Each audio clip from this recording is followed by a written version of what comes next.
Good evening, everyone. Thank you so much for coming out tonight. I'd like to welcome you to Darien Library. My name is Erin Shea, and I'm the head of adult programming here at the library. I would just like to briefly mention that programs at Darien Library are made possible by our annual Friends of the Library campaign. So thank you so much for your continued support to make programs like these and our collections available to the community. One night in 2010, tonight's guest convened the first meeting of what she called the Saturday Night Widows, a group of 6 women, she among them, shocked to find themselves widowed in the middle of their lives. Her idea was to create an amateur support group to help one another not only pass the toughest transition they'd ever made, but to reinvent themselves in the face of grief and build their new lives. A graduate of the School of Journalism at Columbia University, our guest was a writer and editor for Business Week and a reporter for Newsday. She lives in New York City, but she used to live right down the street in Rowayton, right? And please join me in welcoming to Darien Library, Miss Becky Aikman.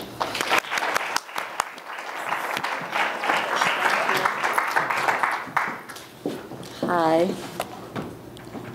Can you hear me well enough? Great. I'm very new to this. It's my first book, and it just came out last week, so tell me if you can't hear me. Closer? Thank you, Tara. So there I was, about as out of place as a person can feel. If you've ever been at a point in your life when you feel like you just don't belong where you are, where you can't even believe this is where you are, then you know what I'm talking about. Up until a few years before, up until I was in my 40s, I might have felt out of place at a Metallica concert or at one of those spiritual retreats where you eat bean curd and you're not allowed to speak. But then suddenly, for me, these out-of-place moments turned serious. First, there was my husband's oncologist's office, then the ICU, then the funeral home. Then, a year and a half after all that, I was living alone after being married for 20 years.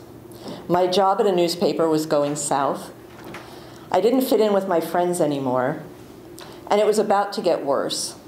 I was sitting in a circle of folding chairs with a box of tissues in my lap, in one of the last places I ever expected I would be, a widow's support group. Unlike the warm and generous Darien Library, there wasn't even any wine. But I had shown up there because, like anyone going through a tough transition in life, I needed to figure out what I should do next, who I should become next. My husband was gone, my career was a mess, but I still wanted a full and happy life. I just didn't know how to make that happen. I hoped the Widow's Support Group would help me figure it all out. Well, if you've heard anything about my book, you may have an idea what happened next. The group played into every cliche about what it's like to be a proper widow.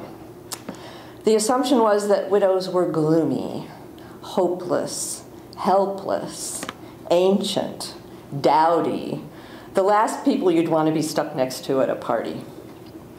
Afterwards, I suggested to the social worker in charge that maybe we should bust out of the stereotype and talk about constructive ideas for reinventing ourselves, looking forward, not back.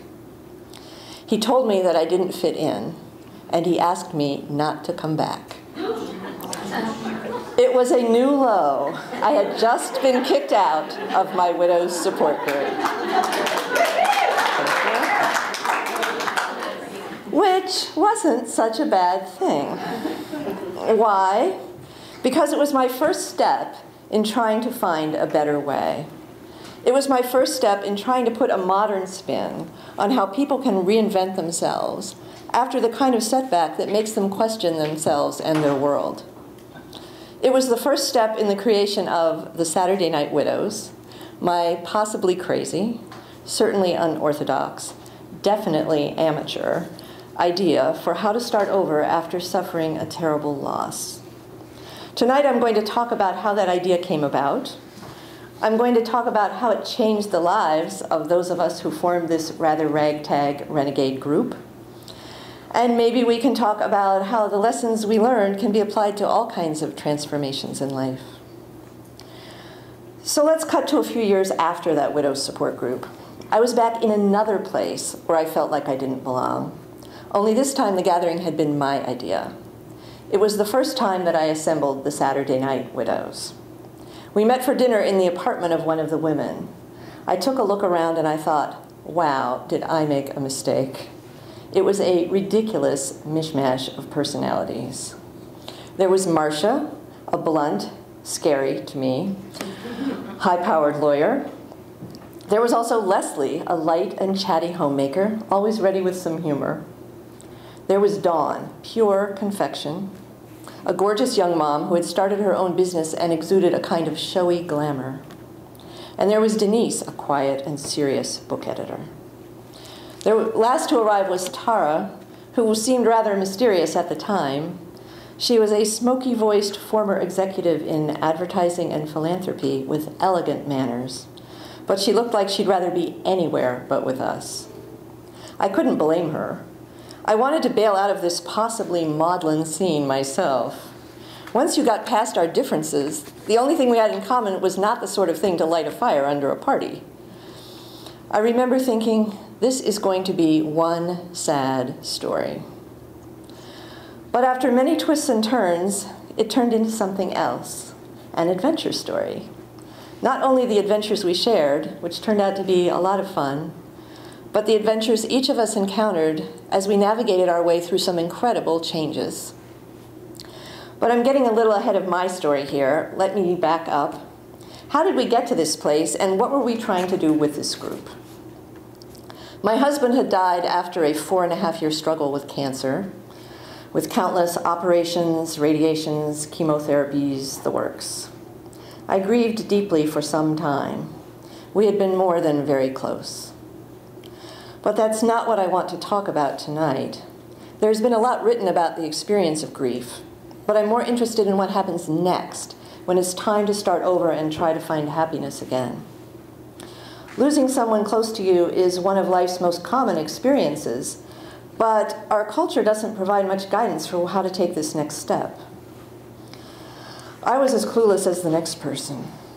So I set out to arm myself with the latest research, and what an eye-opener that was. Research psychologists have only recently begun to study actual grieving people over time. Before that, most of us relied on conventional wisdom that turns out to be pretty misguided. Like the idea that grief is a long-term, debilitating sadness, that I should expect to live out the rest of my life as some sort of Our Lady of Perpetual Sorrows. It turns out, research shows, that people possess a natural resilience, that only a small percentage of people wind up suffering from depression after losing a loved one. It's more common for a while to feel traumatized, in fact, than depressed. When I went to that dreary support group, I had been following the conventional wisdom that I needed to talk through the traumatic details of my husband's death, or I'd be in denial, subject to some sort of booby-trapped, delayed reaction later. But researchers I talked to said that talking repeatedly about traumatic events can reinforce those bad memories, bringing them more to the forefront of our minds. It makes sense when you think about it. So traditional support groups can backfire, making people feel sadder rather than happier. And so was born the first principle of the Saturday Night Widows. We would not sit around holding tissue boxes and talking about being sad. We would focus on the future instead. I quickly learned about another piece of conventional wisdom that research knocks down, the famous 5 stages of grief, which are practically the holy grail of pathos. Everyone I knew seemed to have heard about these stages and expected me to follow them on some sort of widow-centric timetable. You probably know the stages I'm talking about. I have to read them because I can never remember them, since I did not follow them. Denial, anger, bargaining, depression, and acceptance. When I was first widowed, I kept checking my watch, waiting for them to show up. But I wasn't following any sort of stages at all. Instead, my moods would swing all over the place. One minute I'd be weeping pathetically. The next minute I'd be laughing myself silly at something on The Daily Show. I was sure I was some kind of inappropriate misfit widow. When I interviewed experts, though, it turned out I was normal.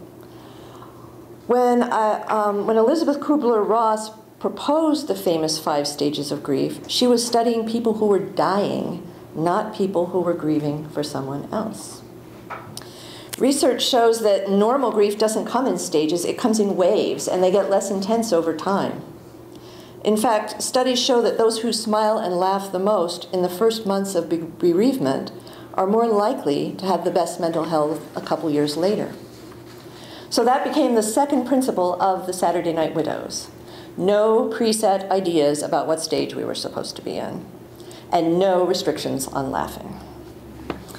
Another bit of conventional wisdom is that a proper widow might want to crawl into a shell and retreat from the world. And certainly that can be true for a while. Depending on the person, the first weeks or months of mourning can be pretty much given over to turning inward. But at some point, research has found that it can be helpful to push oneself into new experiences. Almost any activity that generates some enthusiasm, walking the dog, going to the movies, can break the grip of negative thoughts. But new experiences can be even better.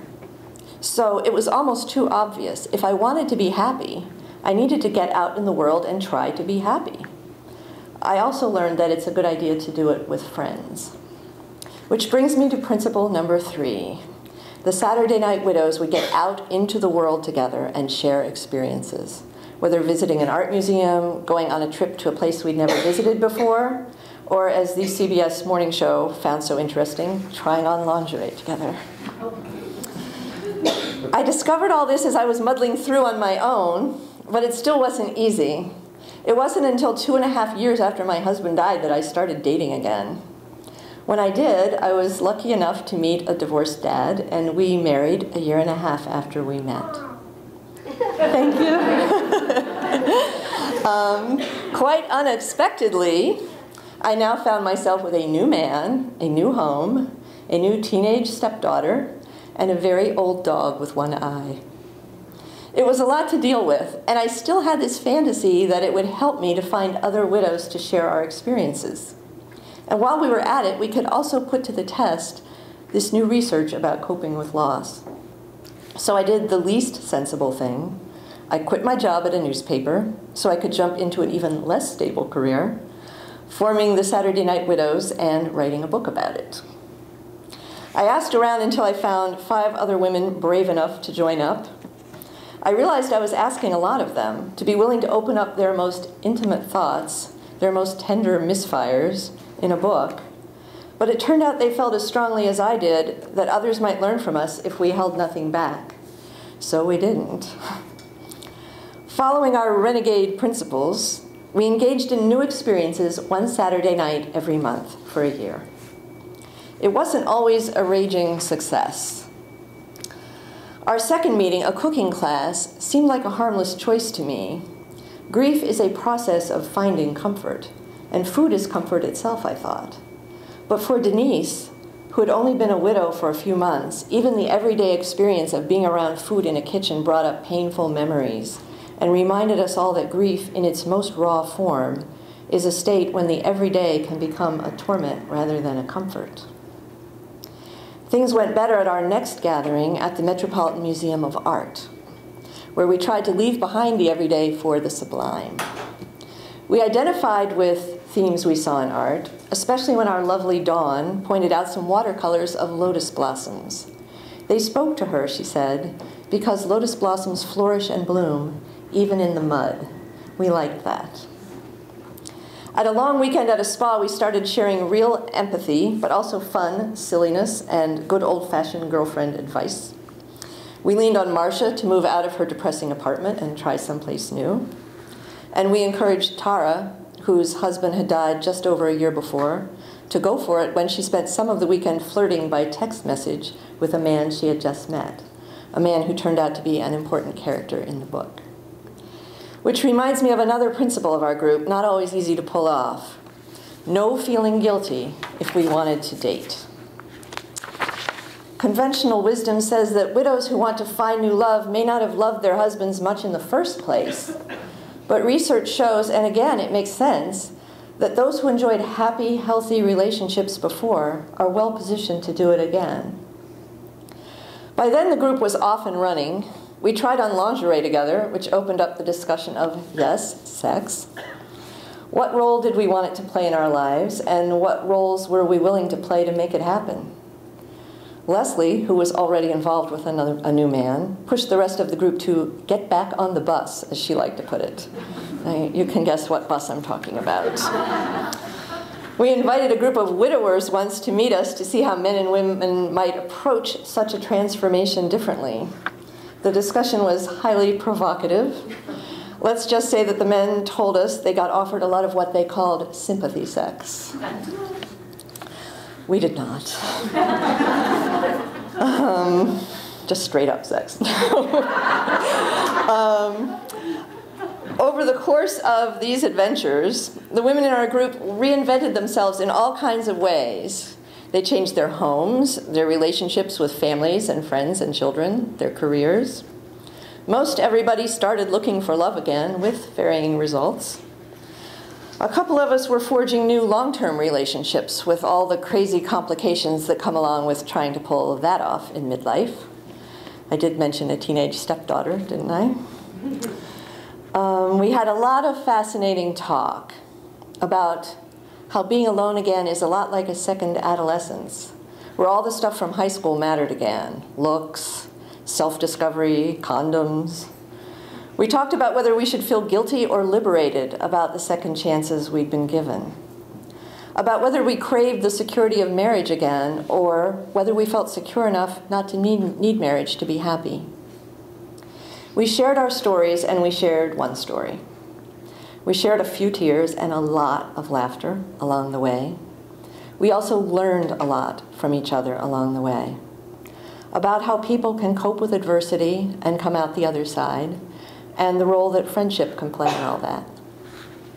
Toward the end of our year together, we chose to make a journey to a faraway place, a country none of us had visited before. We decided we wanted to get out there, out in a strange new world, because, let's face it, we were out there already. One day at sunset, we stood atop a peak in a spectacular landscape unlike any we'd ever seen. I should have felt out of place again, but I looked at the others, these brave new friends, striving to become the strong and fulfilled women I now knew them to be. I felt their presence and I thought, finally, I had found my place. So I thought we'd probably have a lot of interesting questions, and I would love to hear them. But first, I want to introduce two of the Saturday Night Widows who are here tonight, and maybe they would like to answer a few questions too. They are, do you want to come up? You know. They are Leslie Jacobs and Tara Nicholson Olson.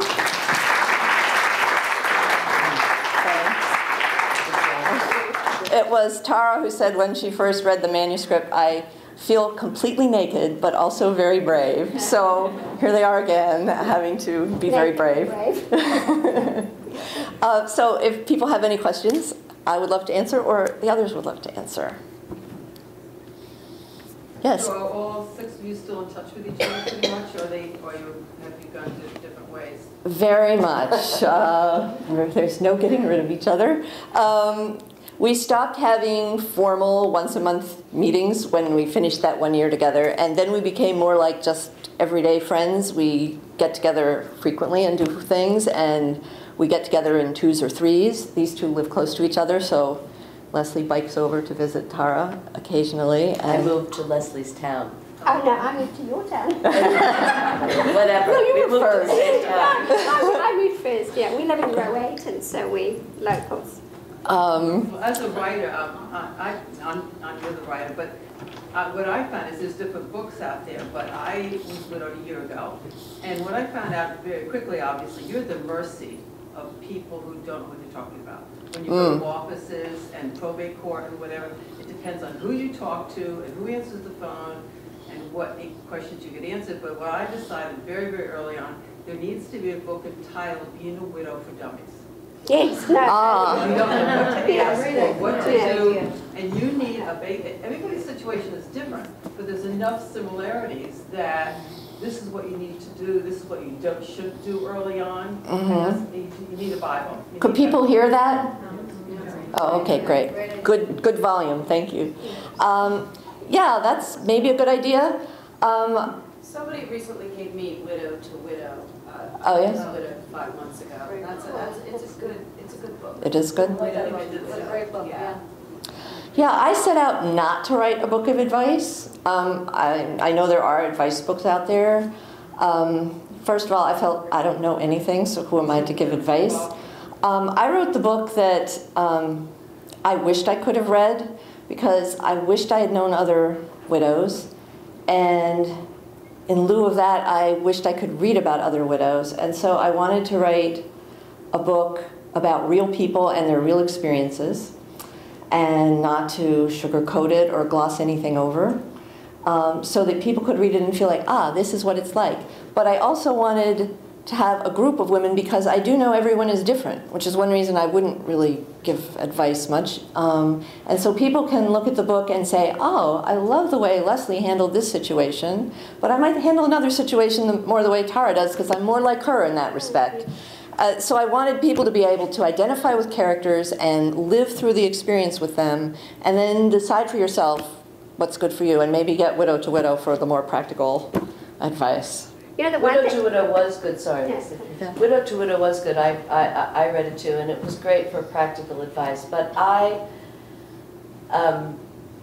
still say to Becky, I don't know why I signed up for this, because I thought, you're out of your mind, and if she writes a book, then everybody's going to know, and, the embarrassment and the questions, but there was no venue, there was no place that I felt safe to talk about things that you go through.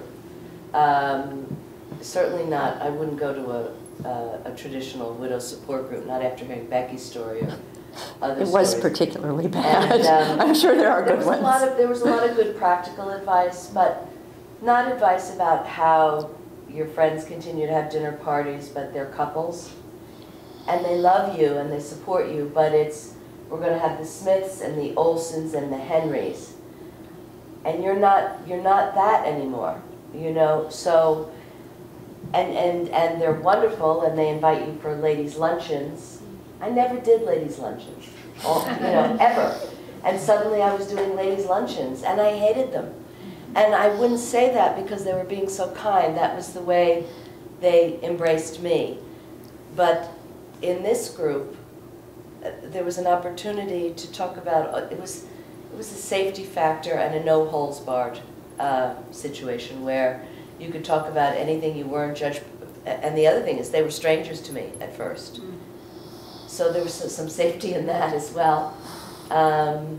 So it was very different. It fed a different need, a different source of help for me. I also think it's kind of important to remember the one thing that I said last evening when I talked we were at is there's no right or wrong way to grieve. And the way that I related it last night was we talked about when we all took our wedding rings off. They were different times for different people. And that didn't mean we loved our husbands less or more. It was just what worked for us. And that was important to remember. You grieve the way it feels right for you, but we just felt safe being able to relate that. We didn't feel like we were being judged. And that's the most important thing. Not feeling judged. Yes. How did you find each other? I know you mentioned it briefly in the book. It sounded like you found each other through friends who knew, and then when you heard about this, was there any sort of trepidation you felt in joining this type of group? Okay, so I'll answer how I found everyone, and you can answer why you were insane enough to sign on. It was hard because young widows are rare, and I wanted to stay within a certain age group that would have plenty in common. So I set out to find widows who'd been widowed at least 6 months, because in all of the research that I did, people said, and there's no rule of thumb, but it's maybe around 6 months where you're really maybe not ready. I don't know what that is, to face the moving on issue. And that's what the book is about. And then I didn't want anybody more than 2 years because I wanted us all still to be in the throes of that period when you have to make all those decisions about where you're going. And the people I found ranged in age roughly what I wanted, which was late 30s, early 50s. So I just asked everybody I knew, and they asked everybody they knew, and they asked people, and it got very spread out, and people would suggest someone, and I went to meet them, and I met Tara first, actually. And I explained to them that I was doing it as a book, so they have to be kind of brave about it. And what shocked me was that nobody said no about being in a book. They all, I think, felt very strongly that they'd gone through this searing experience, and at least what they should get out of it is the feeling they could help other people with what they know. So they were very brave about it. And maybe now they can talk about why they were so brave about it. Why did you do it? Well, I think from my point of view is my husband took his life, so there's such a strong, there's like a stigma attached to suicide. So I felt like I needed to tell my story. I spoke to my children who are all adults, my 3 daughters, and asked for their permission to be a part of this book because I felt I had a story to tell.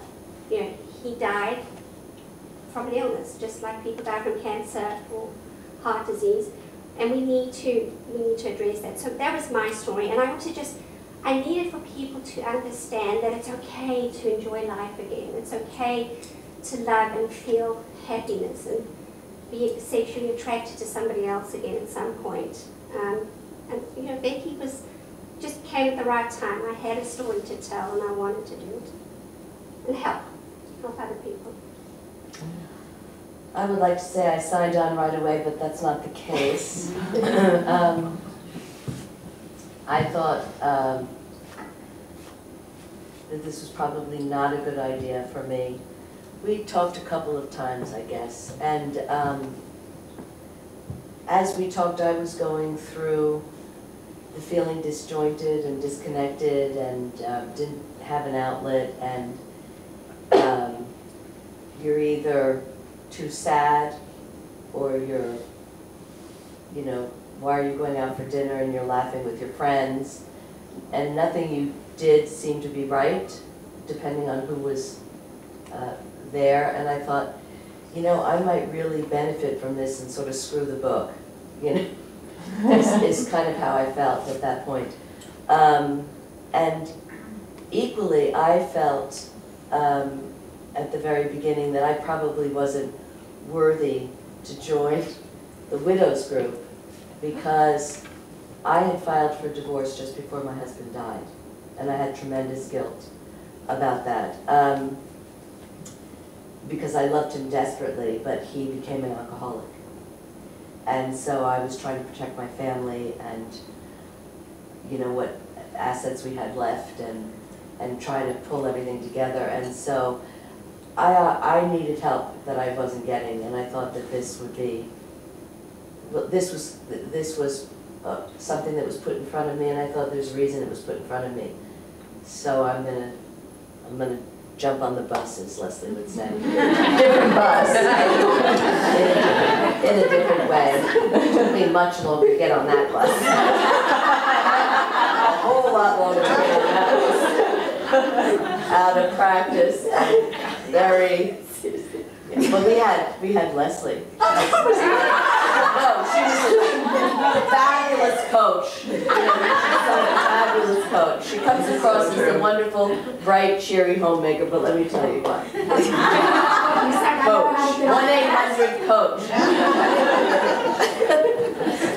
Yes, Leslie took her responsibility very seriously. She was the first in the group to have a boyfriend after me, because I was married when we started. And so she was the go-to person when people felt they were ready to seek that kind of advice, and it was very, very good advice. I just need to also just say, just talking especially with the newly widowed, I'm really sorry for your loss, because I'm just going back to how I felt and imagining how you must feel now. It's important for you to realize it's okay to feel everything you're feeling, whether it's anger or sadness or happiness, and remembering those times. And I always talk about the time where, for 5 months, I couldn't understand, well, firstly, I couldn't understand why my underwear felt like it was shrinking in the washer and the dryer. I was cussing the washer and dryer, different dryer, washer, it's like ruining my underwear. Well, basically, I lay on the sofa for 5 months and wore my sweatpants. I had no clue. My ass grew, so. And it's okay to do that. It's okay to do that, but I also... Because look how good it looks now. But I just realized it's okay. It's part of your grieving process. And I did certain things that you might, and I don't even know if you've even thought about these things, anybody else is in the same situation. I set myself various goals. Like I went out to eat in a restaurant on my own. I sat there without a book, without a phone, with my glass of wine and my dinner, staring at the people in the restaurant, because I figured this might be the way I'm going to be for the rest of my life, and I had to learn how to do it quickly. I took a trip to India on my own with women I didn't know, and that's how I got to Becky, through that group. But those were things, they were just new things that I had to learn, because I was married for 27 years. I knew my husband for 30 years.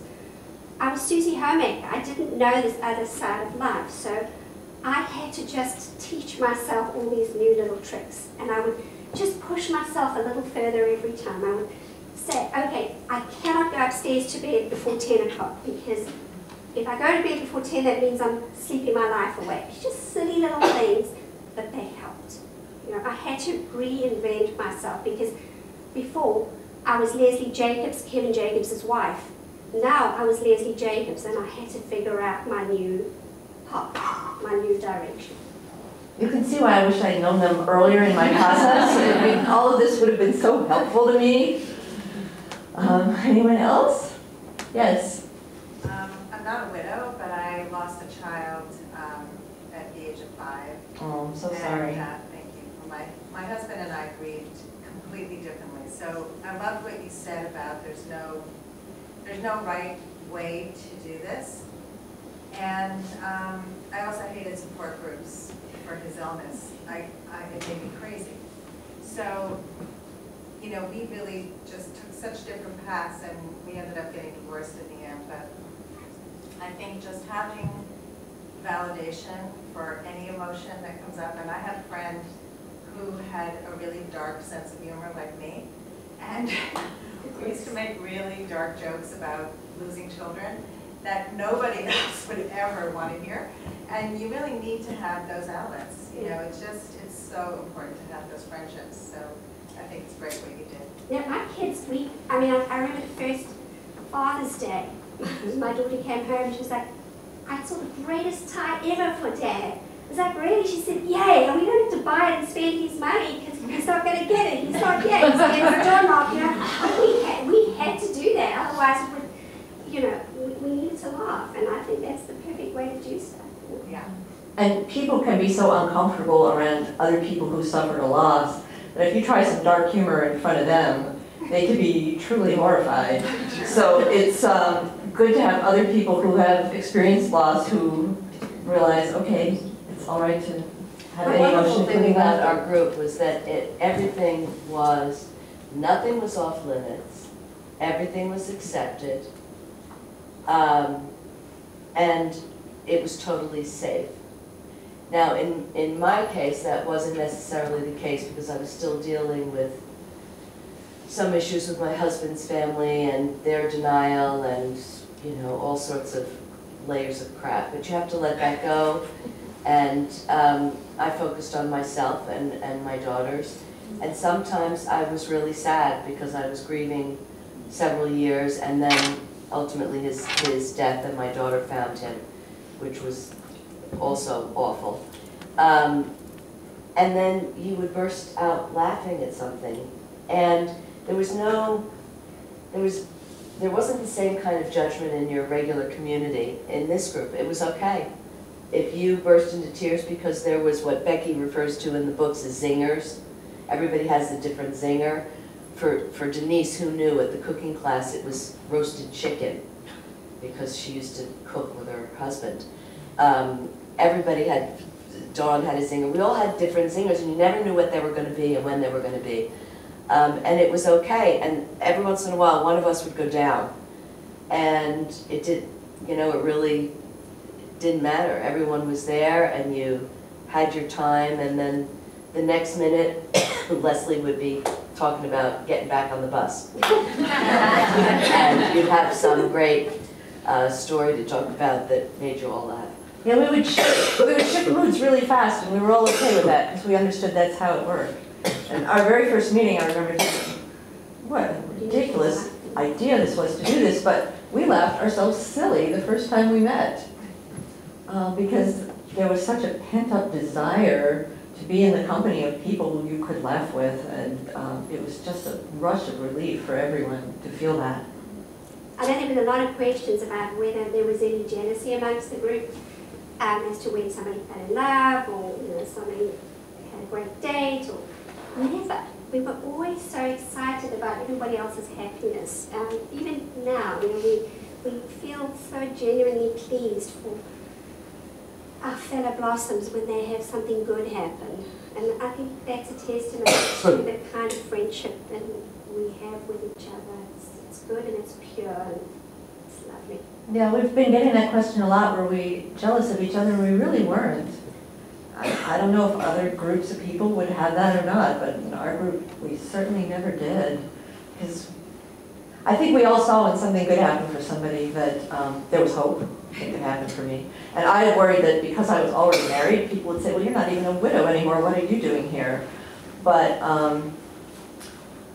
I will always have had the experience, and it's not going to leave me. And so I felt the group was helpful to me. And instead of resenting that, they all felt like, oh, good, she wound up in a good relationship, and that shows it can be done, which sometimes seems impossible. I would also say for me, Becky's catharsis, if you will, for me was really inspirational. Because you got to the point in your life where you loved two people. One who was here and one who wasn't. And I don't know if that's a fair representation, but you know, that was okay. You know, the bad experience didn't have to define where you went next. That's a great way to put that. It's a great way to put that. You love one person isn't here, one person. Oh, okay, I'll have to buy that. Oh, they're for sale. Did you have any commonalities with people or the widows about the difficulty in going out and having the new experiences? Not so much from my perspective, like the first time I went and bought clothes, right? Yeah, it was hard. What really stunk was the woman who came in and, you know, after I'm happy because I finally, you know, had the nerve to buy myself a new pair of pants, you know, hugged me and started sobbing, like, oh my God, you know. Seriously, everywhere I go, this is what happens. I want to stay at home. I don't, you know, it's hard. That's the hardest part. I mean, do I feel like crap a lot? Yeah, but I sort of came at it where I decided I had some bad interactions. I think probably because of the situation with my husband, which started to deteriorate in our community, you know, a little bit before that. He was so handsome and so smart. You know, my daughters grew up with a mother and a father that loved each other and everything, and I kept saying to my daughters, listen, this sucks the way you lost your father, but this doesn't need to define who he was. But we must also tell the truth. And that was really hard. It was hard for me. These two will attest to it. It was hard for me because I didn't know how to express it. And it was really hard for my girls because there's a tradition of, you know, sweeping it under the rug and all of that.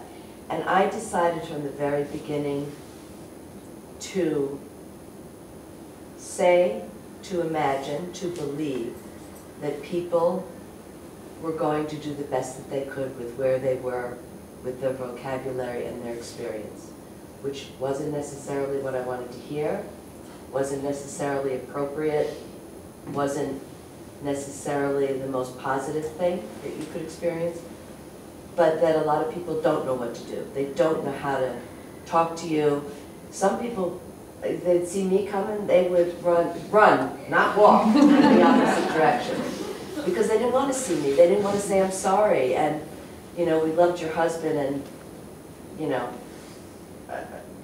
this sucks, or, you know, whatever. So I just decided to assume the best in people, and that we're all human beings, we all have frailties, and that people just don't always have a vocabulary. And then you get to, you know, I got myself to a much better place, and I didn't worry about it as much. So it was a gift for me. I just didn't worry about it as much. And before that, before I came to that decision, I worried a lot. It used to make me uncomfortable. But I didn't after that. I think our culture in general is very uncomfortable with anything to do with death, and people don't know how to act. It's one reason I didn't like the idea of a widow's support group too, that widows have to go off and do their support quietly by themselves, don't bother anybody else. That's why we wanted to be out there doing our thing in the real world. But it is hard to walk around being everybody's worst nightmare, and they see you and react that way, and you kind of have to accept the brunt of all that emotion coming at you all the time when you may be busy thinking about, I'm just trying to buy a dress here, leave me alone. There's not much you can do about it. One reason I wrote the book is I was hoping people would be more comfortable with the idea that people die in our culture, and let's not act like it's such an extreme occurrence that you have to have all sorts of special procedures for it. Try to treat people normally. Yes. I'm a big believer in training people as to how to treat you. And when people would say things that were totally off, I would say, I really appreciate your sentiment, but here's what would work better for me. And that really worked. I think even in my divorce, they said, I'm so sorry. And I said, well, you know what? That's really not the appropriate response for me. Because I'm really happy. It's really just letting people know and not making assumptions that you know how somebody feels. Well, I try not to be, yeah, that is very good. I try not to be too offended by people, because I always thought, if this hadn't happened to me, God knows what stupid things I'd be saying to people too. And also, there were some stupid things people said to me, and then later, they did kind of comfort me. Like, everyone kept assuring me right away, oh, don't worry, you'll find another man, you're so great. And at first, that was the last thing in the world I wanted. I wanted the man I had.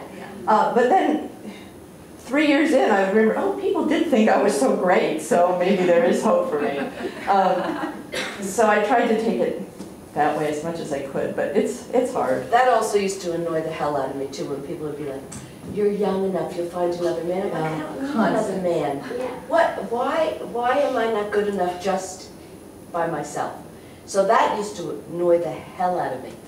Of course, I have a nice man in my life now, but maybe that's because I don't know why it is, because I'm fortunate. But it used to annoy me that that was going to be the answer to you know, the process, to the path, and that right. It's the same way I said, even though I was remarried, I'm still in the process. Yeah. Because it's not about, let's just replace that person with someone else. You can't do that. I think that lady had a question. What are the types of things you'd like to hear that made you, excited for somebody to come up to you or to share something with you, or what was the nicest thing somebody said? I would like someone to say, would you like to go to the movies with me on Saturday night? Yeah. My favorite, really sweet friend of mine, who had been avoiding me, came up to me and said, I've been avoiding you because I don't know what to say. I've never had this experience. I don't know what to say. I want to tell you that I care about you. I love David. I'm really sorry, and I don't know what to do. And then I said something like, well, Saturday nights are difficult. Yeah. Or Friday nights are I felt difficult. like if Let's go to the movies. Somebody could just acknowledge and say, especially because, the way he died, nobody wants to talk about it. It's like, well, one person said, "Well, why did you do it?" I was like, "Hell, if I knew, I mean, it would make our life a whole lot easier, you know." But I just needed people to acknowledge that he died and that he took his life, because that just made me feel that they accepted me, because suddenly I was this person that people used to see a duck because they didn't want to have to deal with me. So that was kind of important. Did it as well? I'm sorry. Oh, and let me just add one thing. One of the things about asking someone to do something on a Saturday night, part of it is the perception that because you're widowed, you're so sad that you never want to do anything and you want to sit at home and be sad. And so it's another reason I wrote the book. I would like people to understand that widows would like to go somewhere on Saturday night, and please ask them. Yeah. Well, when you're saying that, that's what I want to stress. I found, my husband died 9 months ago, suddenly. I found friends that I thought were friends weren't, and that was very hurtful. And I also found that some friends I thought were very good friends that still have their husbands do not ever call to say, "Hey, what are you doing on a Saturday night? You want to join us for dinner?" They just don't even talk about it. And even one of them, only one couple insisted that they had to be with me on New Year's Eve, and because we'd always been with them, and occasionally this other couple that we're close to. And we were wondering what this other couple was doing, because she didn't even broach New Year's Eve with me. And I find that hurtful. Oh, I find that what happened? How did I change? Just because my husband is not here? So I find I'm going through that process of finding out that your friends really, well, not all, but some. And I do know the ones that have husbands, you know, they have to do certain things, and that's fine. But there are a few, one I don't even speak to anymore, who's a divorced woman who just forgot that I existed. Never once picked up the phone and said, are you okay? And then when I confronted her on it, she blamed somebody else for her shortcomings. But what really hurts me more than anything is the people that are couples that just forget that you exist on a Saturday. We have to embrace the fact that your life is going to evolve. Yeah. You know, some of your old friends are going to be there. I mean, that's what was so great about this group. We didn't know each other. It was part of our evolution, part of our finding happiness again, part of finding life again, part of claiming our life. And we didn't rely on some of the old scenarios and some of the old vocabulary. Some of it is because your friends don't have the vocabulary or the experience, I think. I'm not a psychiatrist, I don't know. But I'm assuming, you know, in my experience, that was it. They don't know what to say. And some of it is that you just need to embrace the loss and find your way again. And that's why this group was so amazing for us, because when we didn't know which way to go, I mean... We had guidance. Well, this is how I met these two ladies, trying to find my way. Yeah, we're good friends. Yeah. The one thing that I found was that one of my friends, they were just so wonderful with me. They helped me, you know, when I was saying after my husband died, they came. I called them when the police arrived and said, "You have to find somebody to come there," and I called them straight away. And they were just so amazing to me for a long time. But suddenly they didn't like that I was changing. I was growing as a person. They wanted me to be dependent on them. And she one day said to me, "Oh, you've changed." And I said, "Heck yes. If I didn't change, what kind of person would I be? Because I've been living in the past. It was done. I couldn't have changed anything. It would be like looking in the rearview mirror. It's gone. It's not that I've forgotten, but I have to move forward." And they didn't like who I'd become. But it was good for me because I liked who I became. And there were always going to be those people. You'll find them, you're going to find them, somebody's not going to be happy with how you turned out. Hopefully not your mother. I was about to say, I'm talking about your mother then. Yes, please. I find it helpful to read about the process of grieving. I lost my husband 8 months ago. But I was relieved to hear you say it doesn't necessarily go in stages, because I feel everything I pick up talks about stages. But then I know, I can laugh one minute and then out of the blue comes this very sad feeling. So what I'm finding the most exhausting is feeling like I don't know myself, because I used to be so even. And so I'm relieved to hear that. I wonder if anyone has a book to recommend that is more realistic about the stages, not being stages. Right, well, I talk about it a lot in this one, and then there are more scientific books if you want to. One of the people I interviewed a lot is George Bonanno, who is a research psychologist, the leading one in this field, and he has a book called The Other Side of Sadness if you want more detailed technical information about it. And there's also a book called The Truth About Grief that's much more scientific.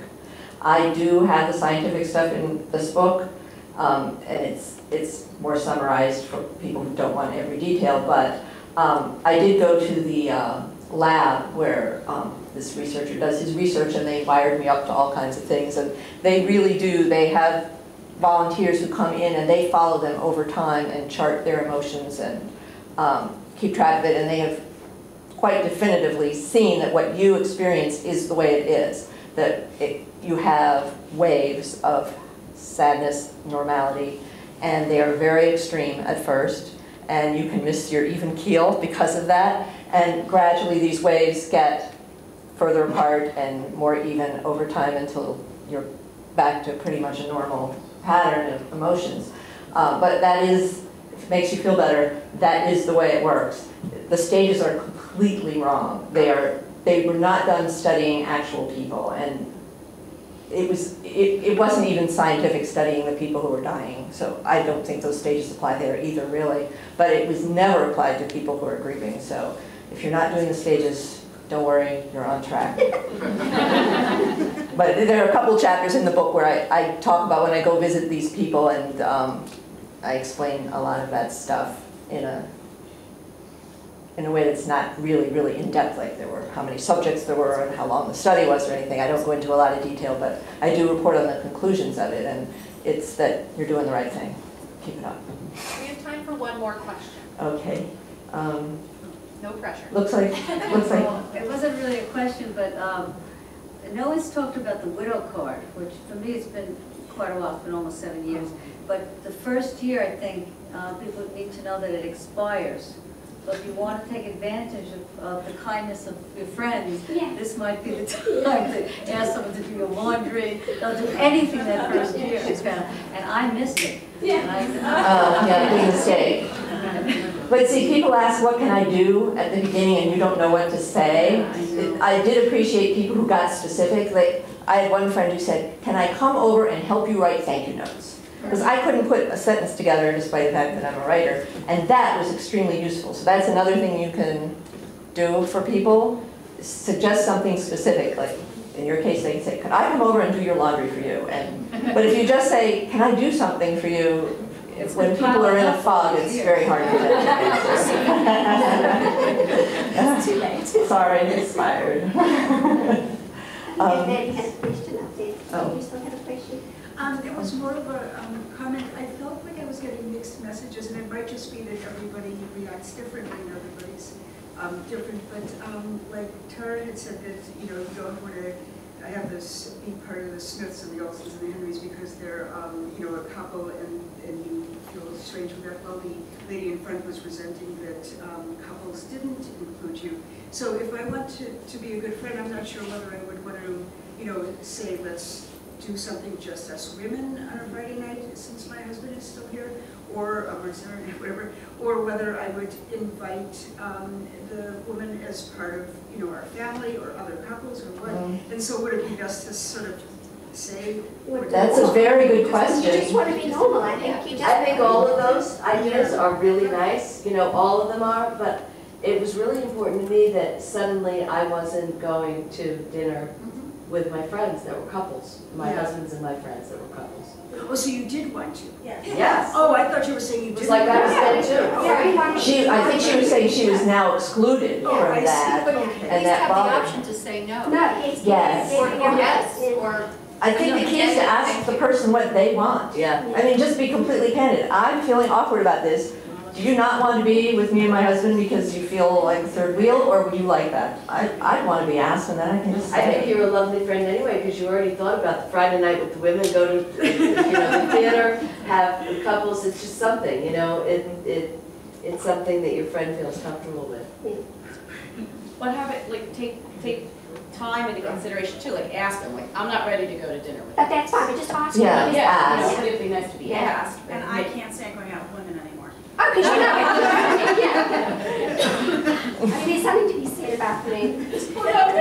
Yeah, after a while I thought, I'm only good for women on weeknights. That's all I got asked to do, things with women only on weeknights. And that started to really bother me after a while. Are we out of time? We should. We can do one more. Wait, I just have one comment. I had a friend here in Darien who was a widow, and she really wanted to remarry. She let everyone know that she didn't want to remain single. But she was invited to someone's house, a couple, with other couples. But she also reciprocated almost every time, and she would invite these couples over for dinner.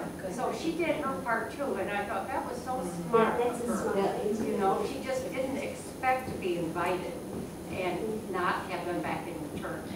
And she's married now, very happy. Yeah, I think you do have to be very aggressive about making your own happiness, and if you want to see people, take the initiative.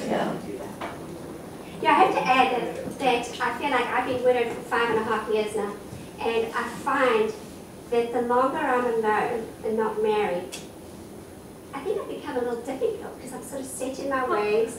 I'm independent now, and I don't even know how anybody's going to want to be with me. I think I'm a pain in the arse. Do you believe? I don't I really believe that you just get set in your ways. It's important to try to always keep an open mind and know that you're going to have to be a little more accommodating. When I met my husband, I was young and I grew with him. Now, whoever I date has baggage, just like I have baggage. And my motto in life is, we all have baggage. Just how we carry it is important, and that's what's hard to remember when you try to get back on the bus. Where is that bus stopping?